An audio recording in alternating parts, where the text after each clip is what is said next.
Bom dia, queridos. Hoje eu quero ler com vocês 2 Reis, capítulo 5, a história de Naamã. Naamã, chefe do exército do rei da Síria, era um grande homem diante do seu senhor e de muito respeito, porque por ele o Senhor dera livramento aos sírios. Era este homem herói valoroso, porém leproso. E saíram tropas da Síria, da terra de Israel, e levaram preso uma menina que ficou ao serviço da mulher de Naamã.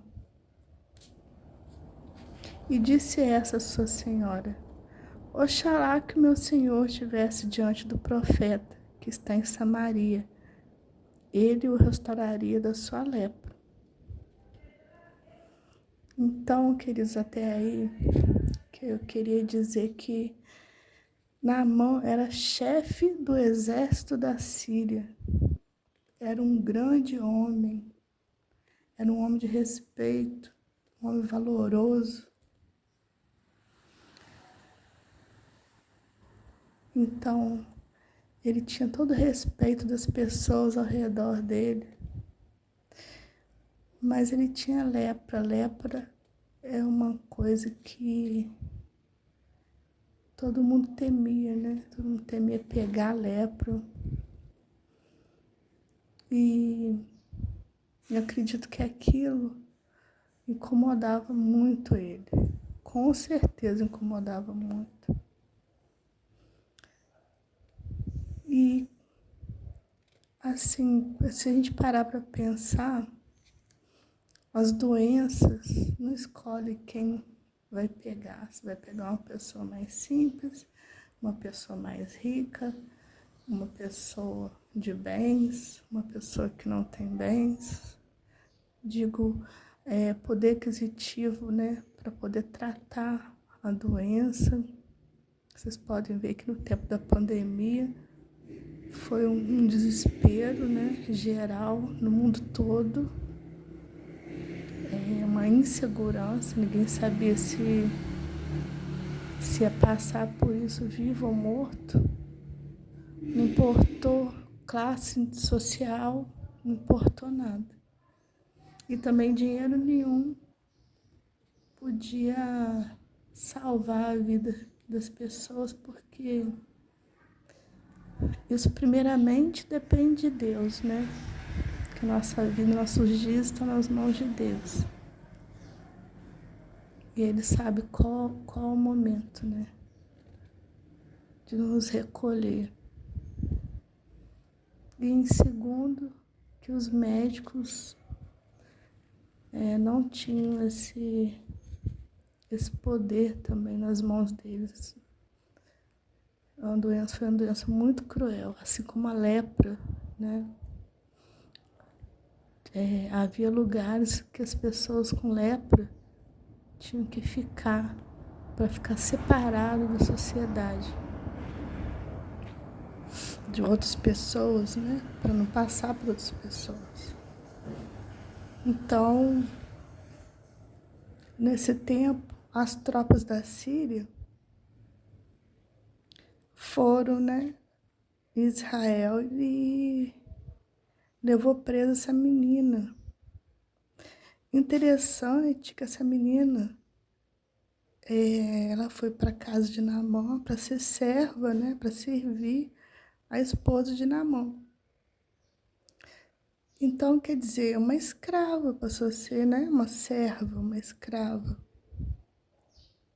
E se a gente parar para pensar, ela foi pega de onde ela morava, com os pais dela, no meio da família dela. Foi para um lugar estranho,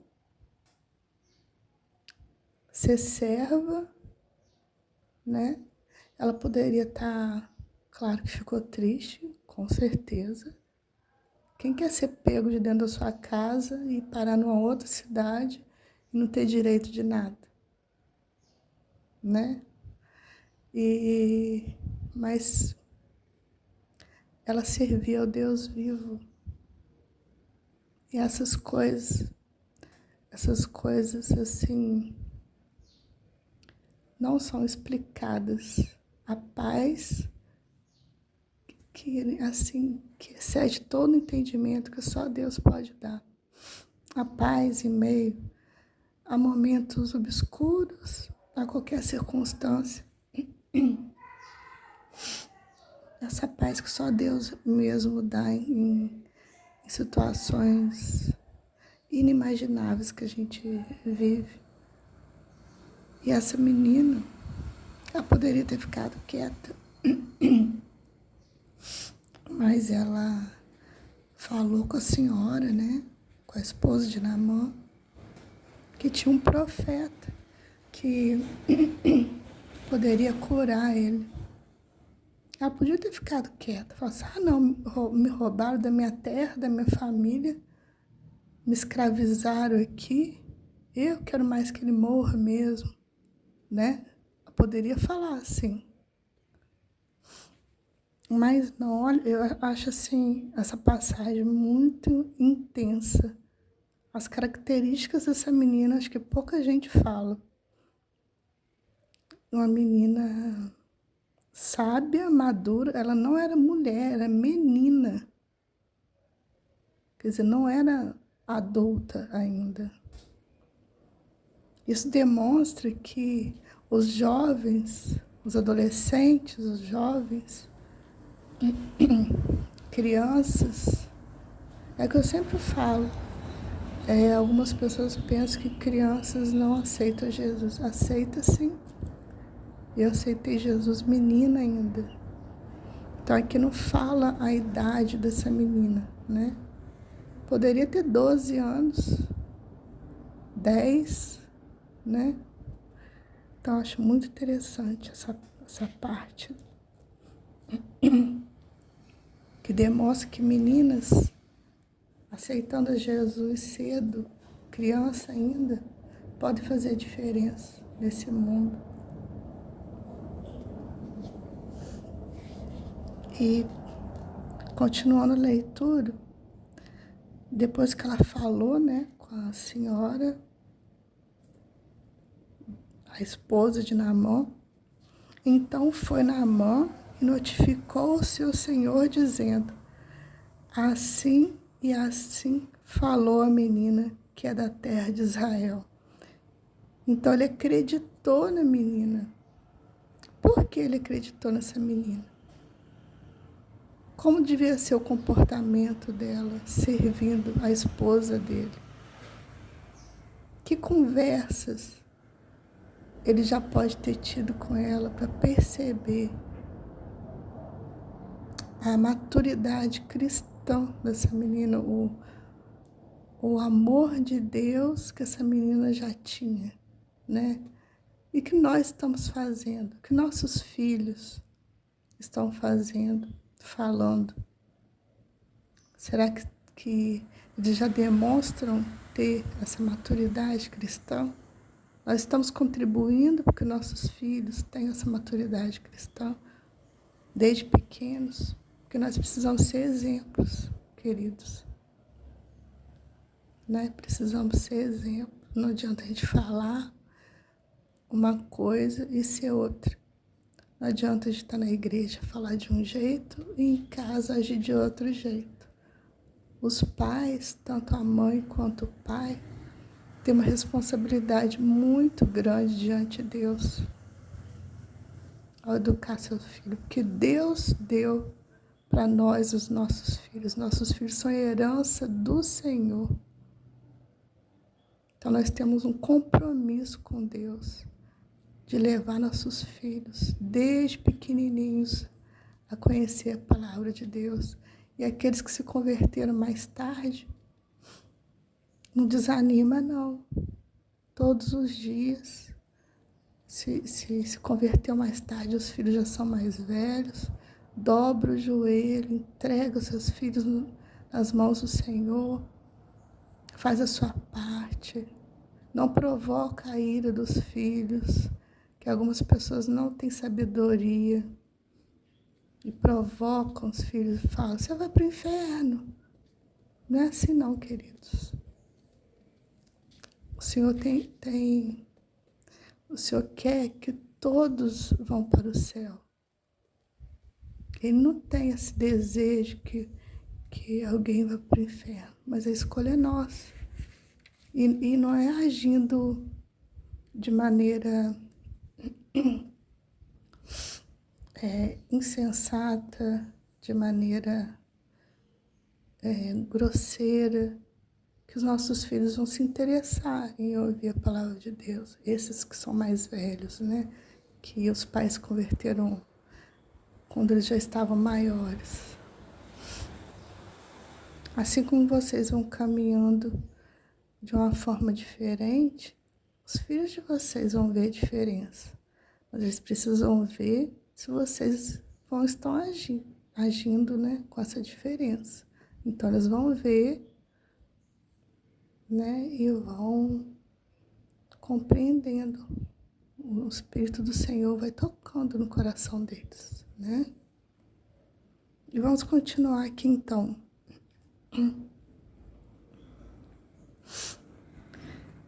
Então disse o rei da Síria: vai, anda, e enviarei uma carta ao rei de Israel. E então tomou na sua mão 10 talentos de prata, 6.000 siclos de ouro e 10 mudas de roupas. E levou a carta ao rei de Israel, dizendo: logo em chegando a ti essa carta, saibas que eu te enviei Naamã, meu servo, para que o cures da sua lepra. E sucedeu que, lendo o rei de Israel a carta, rasgou suas vestes e disse: sou eu Deus para matar e para vivificar, para que este vive a mim, para que este envie a mim um homem, para que eu cure da sua lepra? Pelo que deveras notai, peço-vos, e vede que busca ocasião contra mim. Então, desculpa a leitura, queridos, que está ventando aqui. E agora que eu consegui prender aqui meu dedinho aqui.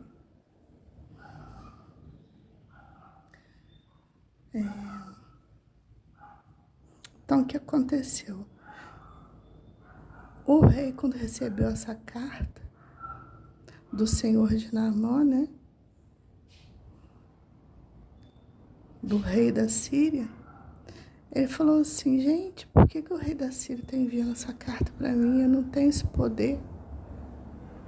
Ele ficou tão nervoso, tão agitado, que ele rasgou a roupa dele toda, que é um sinal de protesto, né? Antigamente tinha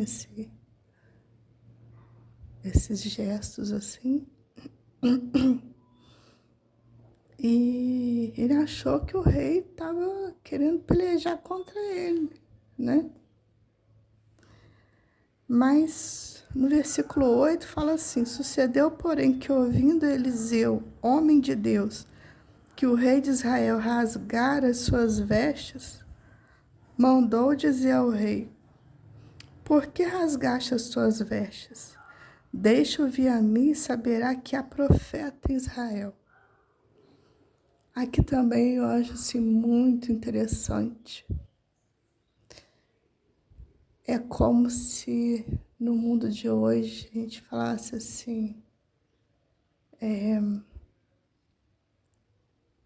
não fique preocupado, não. Deus vai curar ele em nome de Jesus. Né? É como se a gente tivesse, o cristão tivesse essa autoridade de falar assim, porque os profetas curavam, Deus dava essa autoridade e poder para eles. E hoje muitas pessoas acham que não existe cura mais. E existe cura, existe milagres. E a gente não pode deixar perder isso. Quando o Senhor estava preparando os discípulos, né, para fazer curas e milagres, estava preparando os discípulos para ele poder voltar, porque Jesus ia morrer, ele já sabia, né, que ele ia morrer, ressuscitar, mas ele precisava deixar as pessoas que iam continuar falando do amor dele, de Deus, para as pessoas, né? Pregando o evangelho. Mas essas pessoas, ele pegou esses discípulos, eram pescadores, eram homens rudes, que não tinha muito ensinamento, assim, eram homens normais, como eu, você, mas que foram preparados por Deus, modificados, eles aceitaram ser moldados por Deus, através da vida de Jesus aqui na Terra. E se a gente parar para pensar no começo, como esses homens eram, cada um tinha o seu,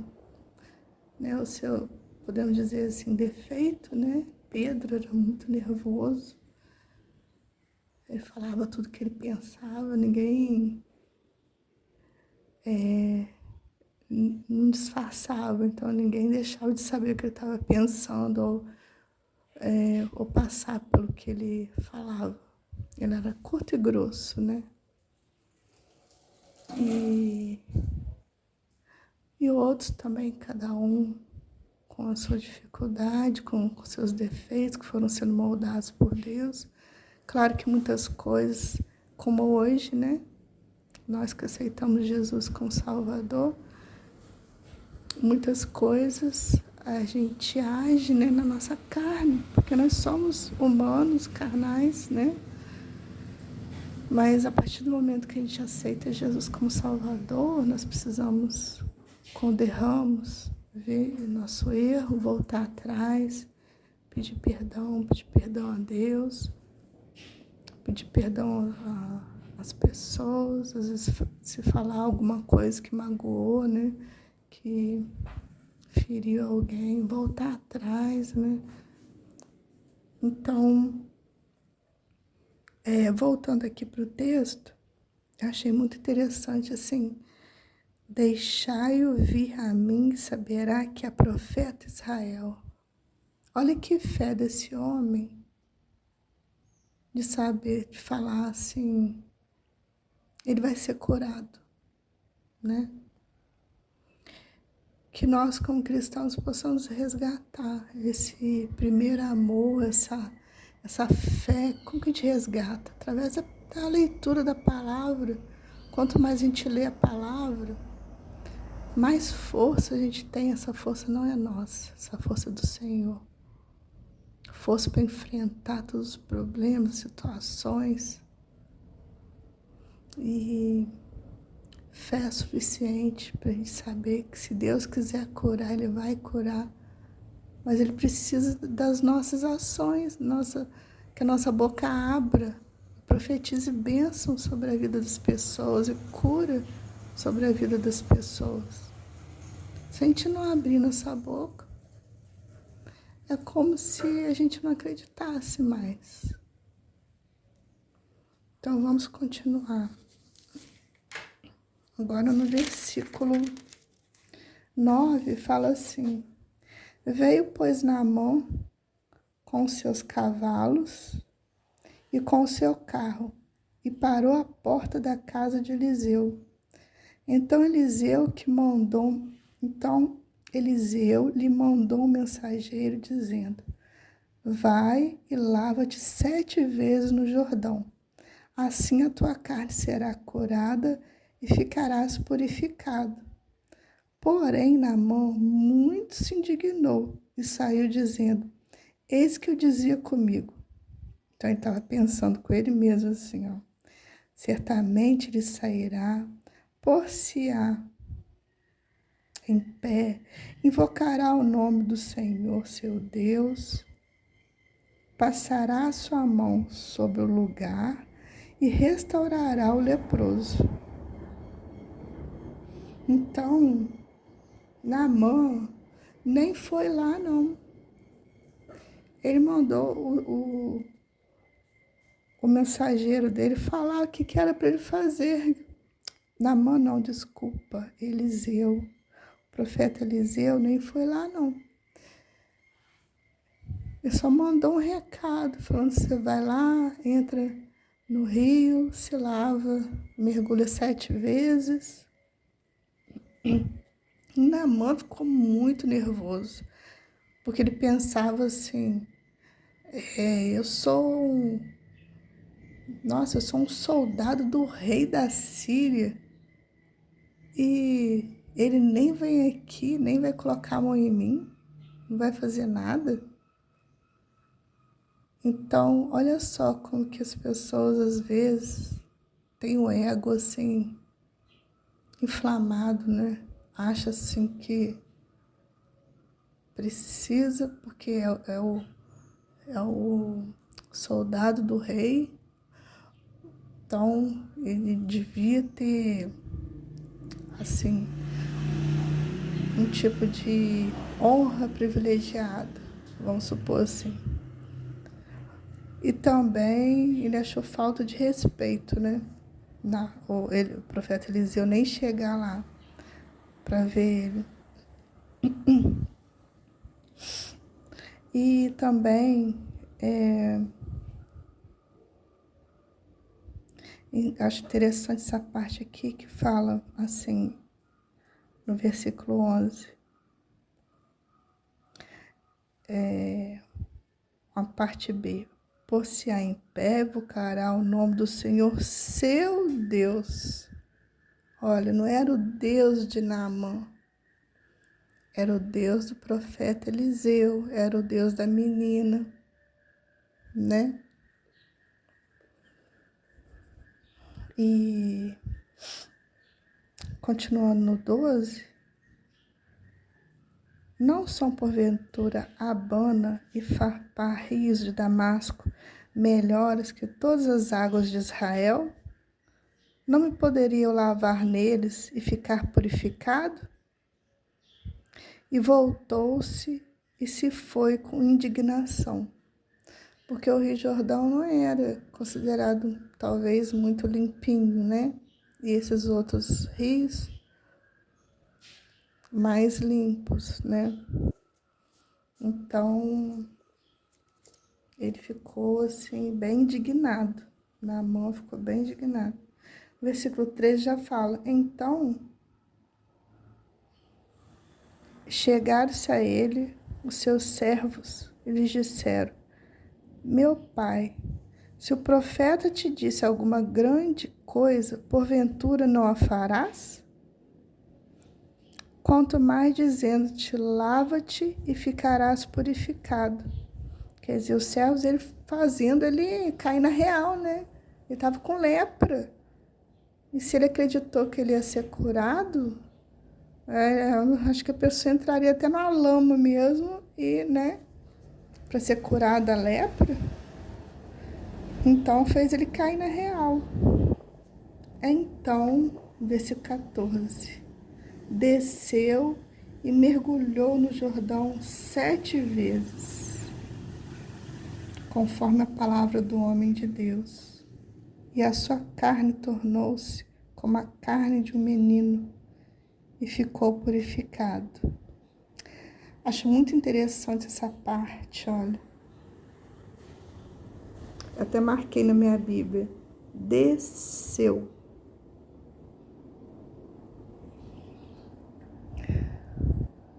Ele desceu.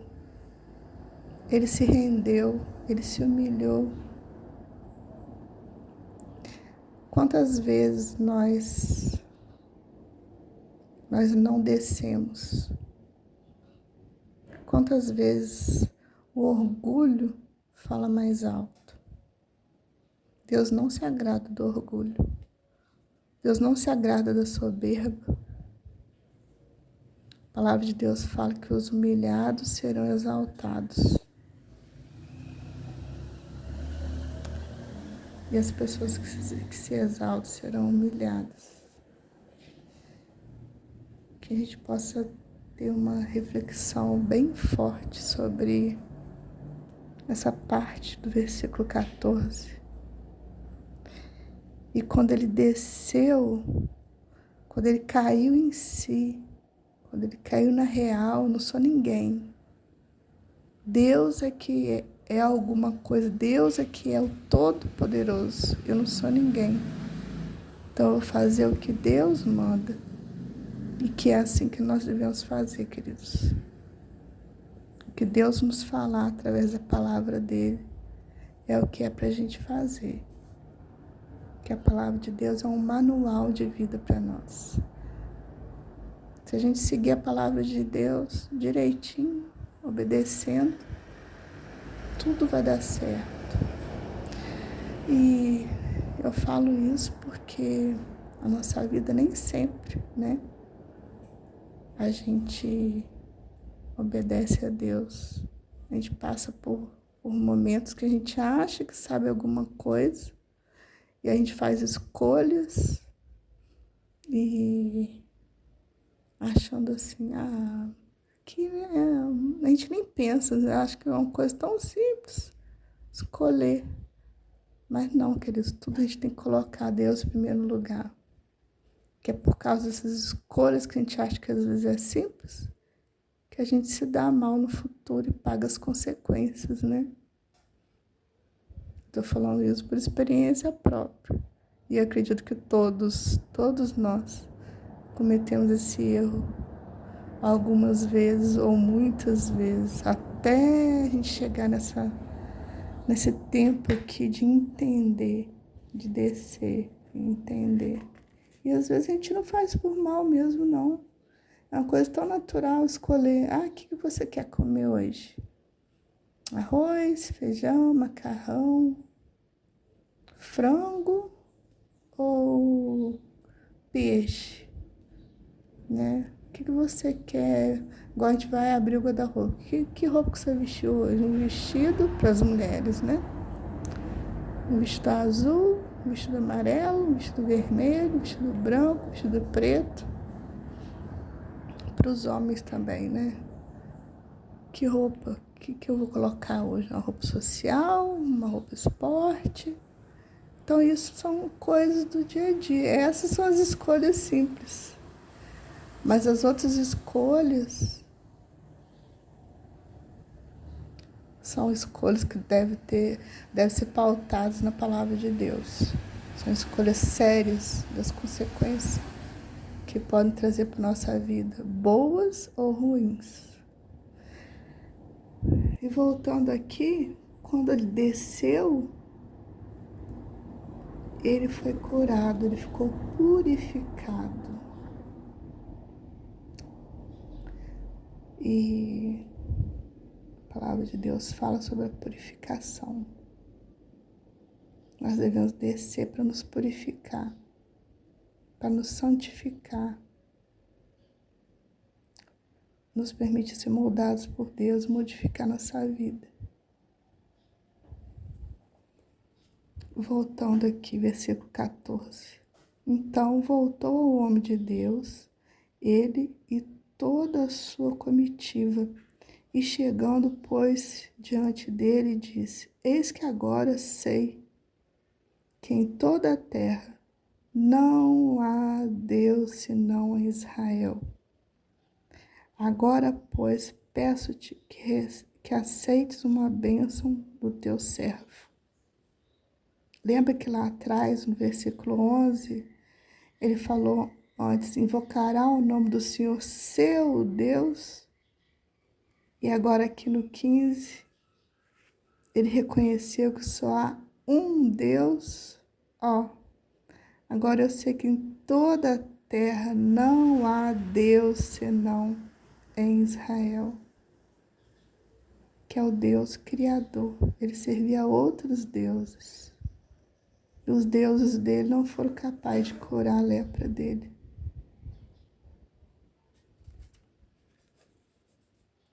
E ele queria agora que Eliseu aceitasse as coisas que ele levou, né, para poder abençoar ele financeiramente falando, por exemplo, né? Porém, ele disse: vive o Senhor, em cuja presença estou, que não a aceitarei. Estou com ele para que aceitasse, mas ele recusou. Então o profeta Eliseu não aceitou, porque ele fez isso em nome do Senhor, Deus é que curou Naamã. E ele tinha prazer em servir ao Senhor, nosso Deus vivo, poderoso, nosso Criador. Então ele recusou as coisas que o Naamã queria oferecer para ele. E Naamã tentou, continuou tentando, mas ele não aceitou. E disse Naamã: se não queres, desce a este teu servo uma carga de terra, de um jugo de mulas, porque nunca mais oferecerá este teu servo holocausto nem sacrifício a outros deuses, senão ao Senhor. Então ele queria dar, né, para o servo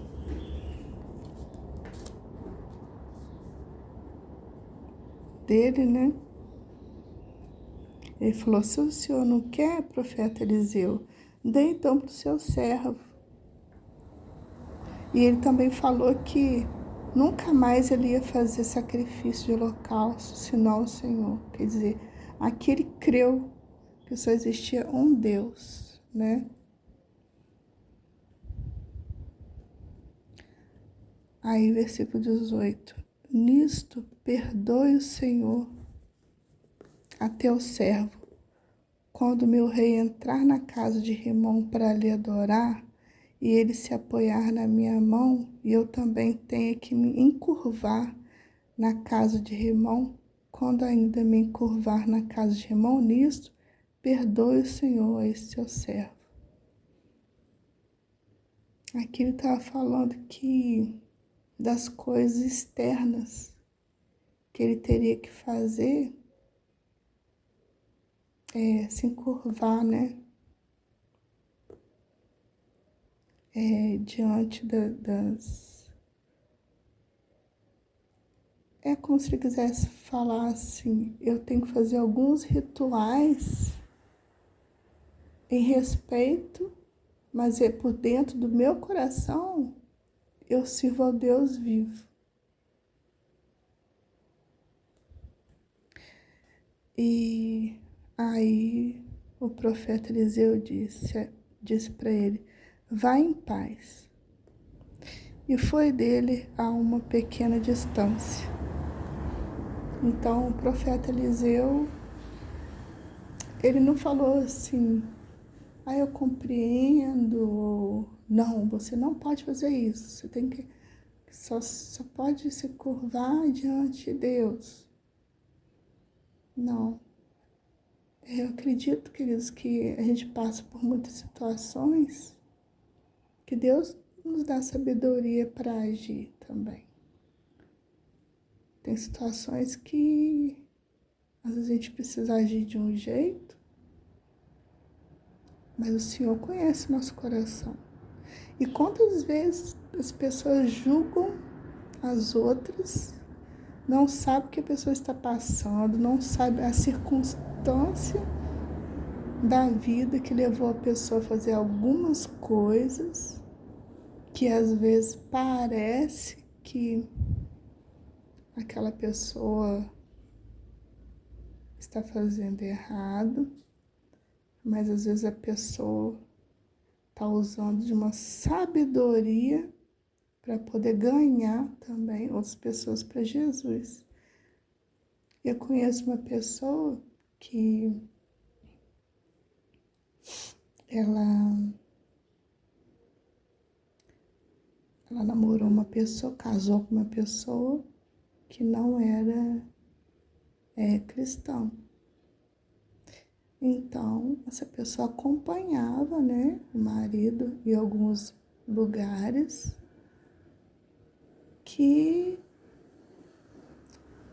nós, como crentes em Cristo, nós nos sentimos bem em frequentar.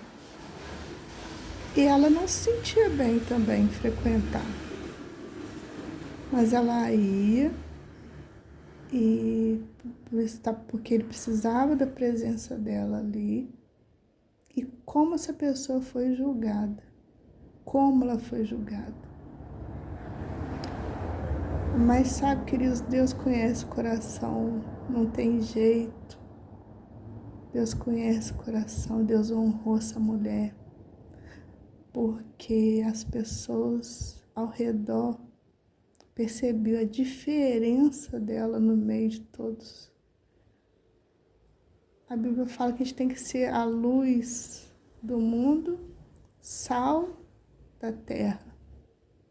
Se a gente ficar só dentro da igreja, nós vamos ser luz e sal só dentro da igreja, onde já todas as pessoas estão convertidas, que pelo menos se espera que estejam, né?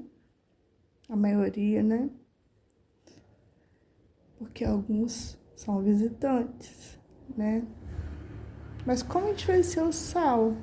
Se a gente não conviver com os nossos vizinhos, com os nossos amigos, e em lugares que tem todas as pessoas de várias religiões,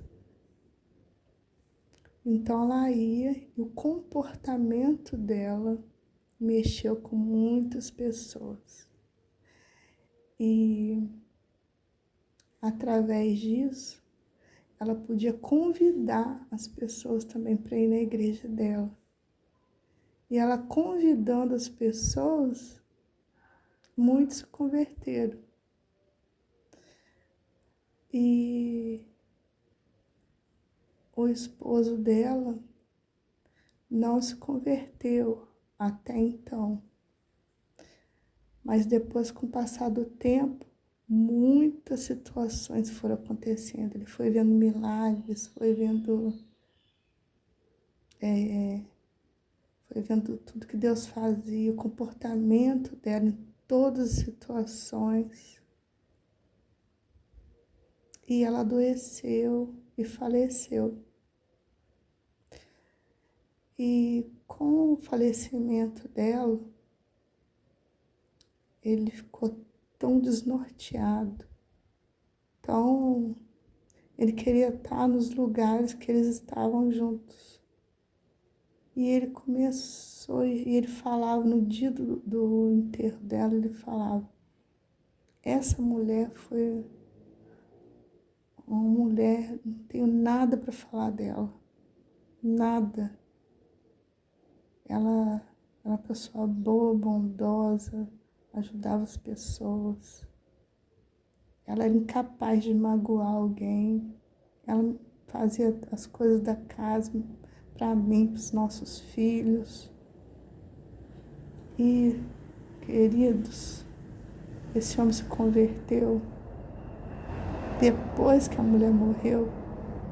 Vocês acreditam que só foi assim uma pena ela não ter podido viver isso, mas ele se converteu e faleceu também em pouco tempo.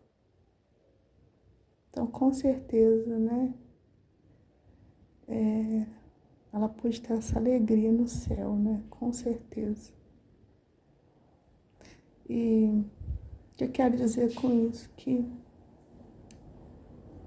nós plantamos as coisas,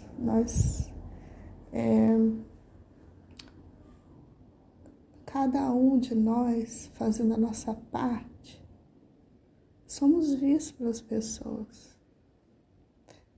Às vezes nós não vamos colher naquele tempo, mas um planta aqui, outro planta lá. Se cada um fizer o papel, o nosso papel,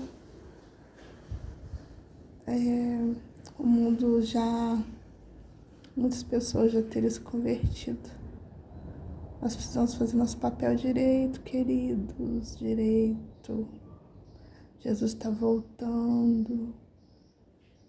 Está muito próximo da volta de Jesus. Nós não temos mais tempo. Nosso tempo é agora. Ajoelhar, colocar a boca no pó, nos render a Jesus, descer, orar, clamar, suplicar para as nossas famílias, nossos amigos, nossos vizinhos, para pessoas do nosso trabalho, pessoas ao nosso redor. Todos estamos observando, o tempo todo. Então, essa palavra que eu quero deixar, porque, olha, o último versículo, o profeta diz, vai em paz. É como se ele falasse, eu não te julgo. Deus não julga. Deus vai nos julgar no dia, né? No dia do juízo, Deus vai haver o julgamento. Vai haver o julgamento. E uns para salvação e uns para perdição, né? Então, nós possamos pensar e refletir em tudo que foi dito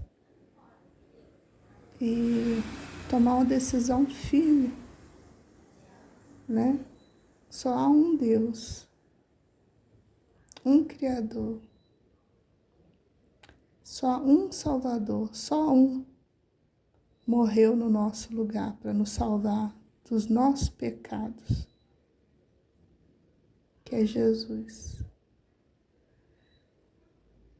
Então, que nós possamos compreender que o plano de Deus, quando enviou a Jesus para morrer no nosso lugar, não é uma coisa simples. Foi muito amor, queridos, muito amor.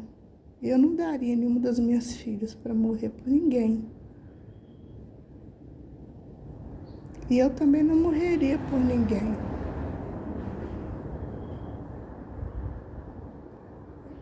A gente, por mais que a gente ame as pessoas, né? Eu não iria morrer para a humanidade inteira, como Jesus fez. Não foi uma coisa simples.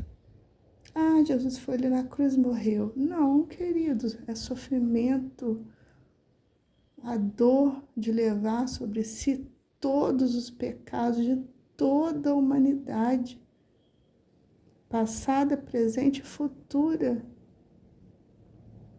sendo que ele era santo, perfeito. Então, que nós possamos pensar nesse sacrifício. As pessoas às vezes falam, fazer um sacrifício. Gente, sacrifício. Sacrifício. Jesus se sacrificou por nós, queridos. Morreu no nosso lugar. Levou sobre si as nossas culpas, para que a gente pudesse se achegar a Deus, porque Deus é santo, Deus é perfeito.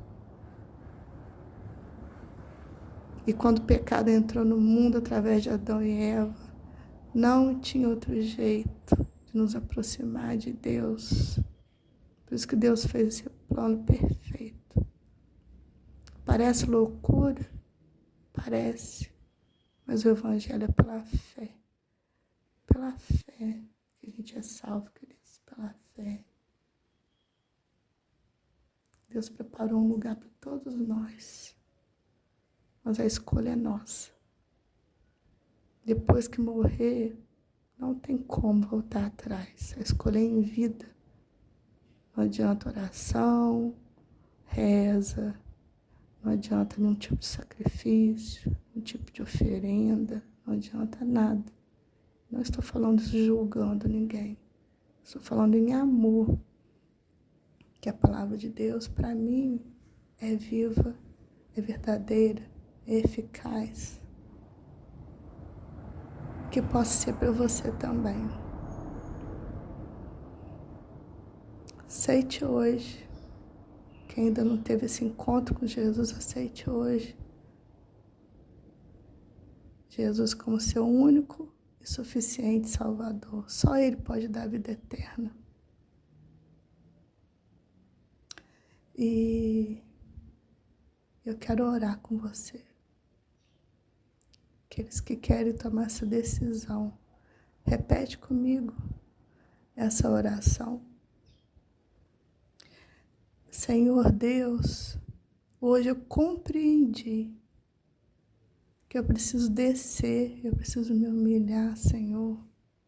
Eu preciso me permitir ser moldado pelo Senhor, porque eu sou um pecador, eu sou imperfeito, Eu jamais posso chegar na presença de Deus, no céu que Deus tem preparado para mim, sem passar pelo sangue de Jesus, quando Jesus derramou o sangue na cruz. Perdoa, Senhor, os meus pecados, Senhor. Me limpa. Tua palavra diz que se o Senhor me limpar, eu vou ser mais claro que a neve. Limpa o meu coração, perdoa os meus pecados. Eu recebo Jesus em meu coração, aceito Ele como meu suficiente Salvador. E quando, Senhor, eu morrer, prepara um lugar para mim no céu. Escreve meu nome no livro da vida, Senhor. E eu saberei que estarei seguro. Em nome de Jesus. Amém. Essa mensagem que eu deixei para vocês, uma reflexão, Deus falou muito no meu coração, que possa abençoar a sua vida.